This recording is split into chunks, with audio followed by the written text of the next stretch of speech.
With me on the Skyview Sports Golf Zoomcast, I have Brian May, the University of Indiana women's coach. Brian, you won the Big Ten women's tournament in 2024. You placed two individuals in the Lexington regional coming up this weekend. What is the state of Indiana women's golf right now? Yeah, I mean, obviously we had a really good end to the season in 2024. Something that I don't know that any of us really saw happening.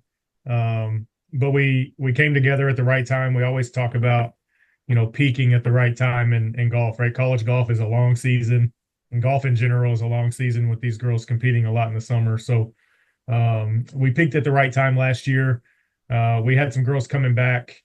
We were really excited kind of about the continuity of the program, and then it kind of had a so-so fall, I think, this past year, and we're working through some things. And then we had a little bit shift in the lineup, and we had some girls step up this spring that really needed to. And we had a good couple of weeks, back to back. We played well in out in Phoenix at the Notre Dame Clover Cup, and then we played well down at Florida State. With only four players in the lineup, we had one that had to step away for a wedding, and finished third down there at Florida State. So there was a lot of momentum there. And then, we didn't quite squeeze in where we needed to from a team standpoint, to make it into a regional this year. But we've got two individuals, like you said, heading down to Lexington. So we're excited for Caroline and Maddie to continue the competitive golf run here for Indiana, and put a good showing together in Lexington. Yeah, now you alluded to it. You have placed Madison as DeBagia and Caroline Smith as individual players in the Lexington Regional. You must really be excited about their chances, and I'm sure that you caddying for them at all, or just kind of following them around and giving coaching? Yes and yes. With two individuals, my assistant and I will probably be more caddies than we are coaches at this point. But we've kind of thrown around a couple different ideas, so we'll see what the pairings look like. But yeah, they're going to get a lot of attention from us, and we've given them a lot here this last couple months, knowing that they had an opportunity to continue into regionals. So it won't be anything new. We'll kind of keep it as is, and we'll be around them to make sure that they're making great decisions, committed in their decisions, and but let them ultimately go and do their thing, which is just play great golf. Yeah, and of course, the university has great facilities. I'm going to talk about that in just a second. But is there something on the game that you wanted them to kind of hone into because of the course that they're going to play, or something that maybe you saw in their game to say, look, well, let's bump this up so that we can get you onto the finals? Yeah, I mean, it always starts from the green out with us. We talk a lot about short game. We talk a lot about putting. Speed in general on the putting greens is extremely important for this group. And I think we're lucky, we're fortunate that we're going to be in Lexington, which is a place, climate wise, which is very similar. Grass is very similar to what we have here in Indiana. So we're just practicing as is. We're getting them ready to go in all facets of the game, making sure that we keep everything from a routine perspective as normal as possible, and Yeah. just get them prepared to go play. Yeah, with the off season approaching, who are you graduating, returning, and I'm sure you have a game plan for each of the players on your team. Yeah, we do. So we lose Beatrice Junqueira from Brazil, and she was here when I got here. So she's put in a lot of good work. So we lose her to graduation, and then Caroline Smith is also going to be lost to graduation. So she's going to turn pro here this summer. And then we've got a new group coming in, so we're real excited. The girls that are here that just finished up their season are going to have a great summer of competition individually, which is important for them to continue to grow in the individual parts of their game. And then we've got a good group coming in so far, and then we're going to add a few more here with the transfer portal, which is becoming a very normal thing in college athletics. Yeah, it as far as kind of brag on those couple players that are signed. You can't talk about anybody that's not signed, but you can talk about people or young ladies who have made a commitment to the Hoosiers. Yeah, I mean, just as a whole, I think they're people that are willing to kind of take in what Indiana is trying to become, right? So I took over the program a few years ago, and we just turned the bus around and started to move it in the right direction. And I think what we are excited about with this group is they're a competitive group. Golf is kind of forefront in their brain of coming in and doing whatever they can to get better individually and to get better from a team standpoint. So all three of our signees so far are really excited. And then, like I said, looking forward to adding a few more here as the portal opens up Yeah, can in a you couple days. yeah, can you brag on any of the ones like put the name and kind of welcome them to Indiana on the Zoomcast here or Yeah, I sure can. So we've got Sheridan Clancy coming in. She's actually going to transfer from TCU.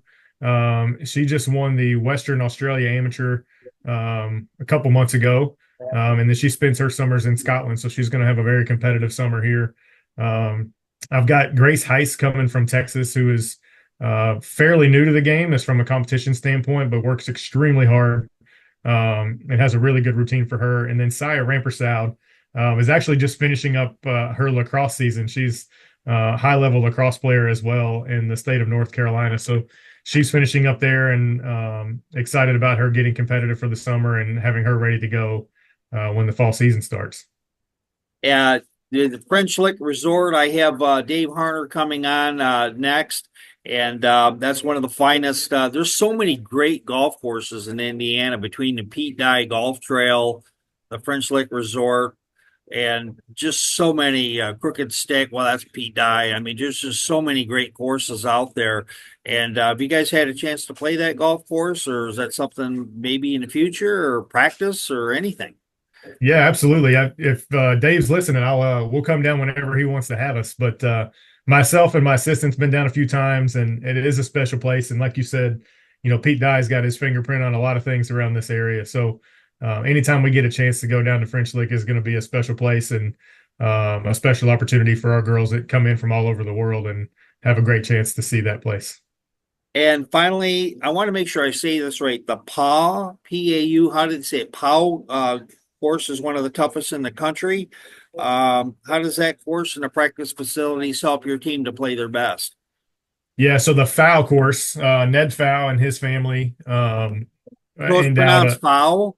foul. Yep, I can yep. see why I Yeah. messed it up because I had a P in front, not an F. You're not the only one, but we'll set it straight for you. And but yeah, the foul course opened in 2020 and has been just a huge asset for this program, both men's and women's. It's a big ballpark, championship golf course. They have it in great shape, as much as they can possibly have it in great shape for us.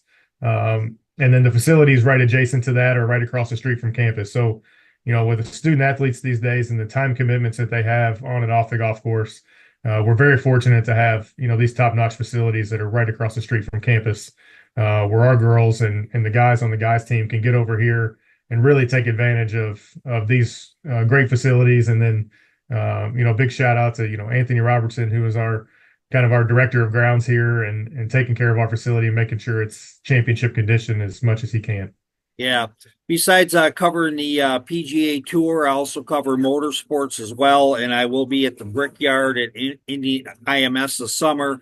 So I'll definitely have to come out and come look you. And I don't think your team will be there because it's in July is when the event is, but I'll have to come out there and well, if one of the players is in the area, it'd be nice to kind of have them brag up being a lady Hoosier. Definitely for sure. And anyway, yeah, I love to play around at that course. I've heard that it's like for every stroke for handicap, you're 20 handicap, bring 20 balls. That's what I was reading in the golf article. I was like, what kind of golf course is this? And it does look like a Pete Dye torture chamber, but a great place to play and test your skills for sure.